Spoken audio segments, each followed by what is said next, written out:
What's up, guys? So I wanted to go over the other versions of you for a moment.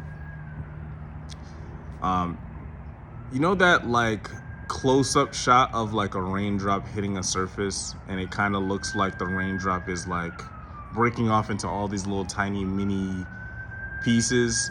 That's kind of like what's going on in reality, right? Where there's you, but then you have a version of you that's from the original raindrop source, right? A fragment of the same source that's existing in the same in a different world. It could be the same world at a different time. It could be in a different world. It could be a place where the rules and laws are different. And these counterparts are connected to you. Now, there are some that are more local.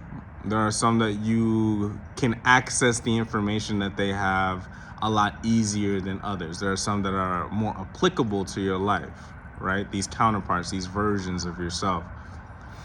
And you'll see a lot of this if you train yourself to recall your dreams.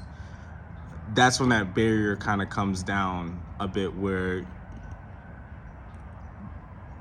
the veil between this world and a world that is close, local, more applicable to your experience will come down, and you can actually interact with this other version of yourself.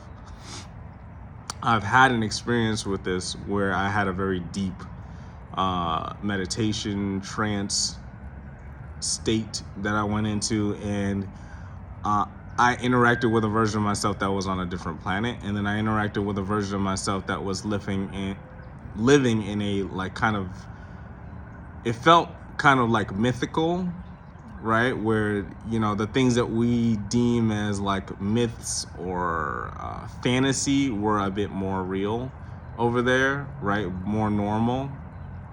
These versions of yourselves that are existing in different places, a lot of the time are not obstructed psychically, right? So like over here, there's kind of like this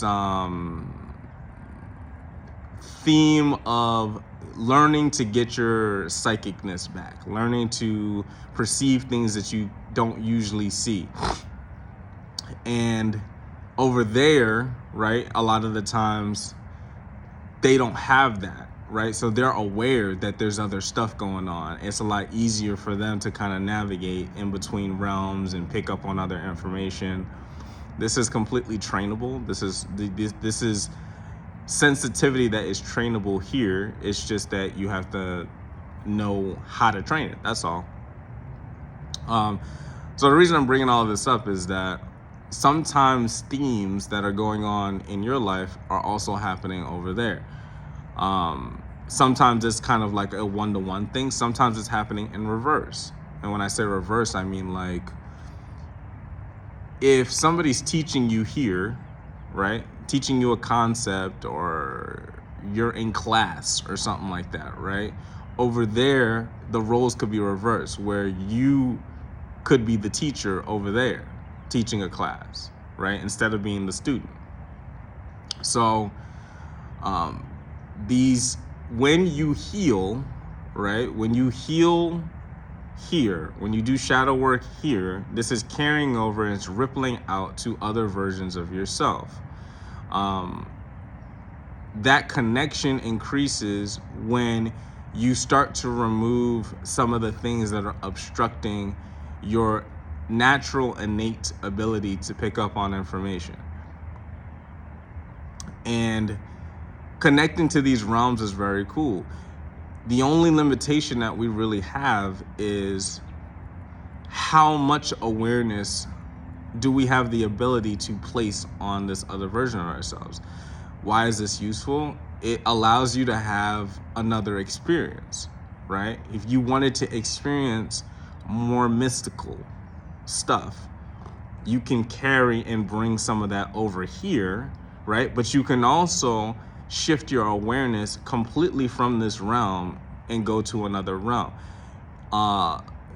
Levels of this that would I would make a comparison to is like remote viewing, astral projection, out-of-body experiences. Like that type of stuff is where you start to see, the bridge between these realities, right?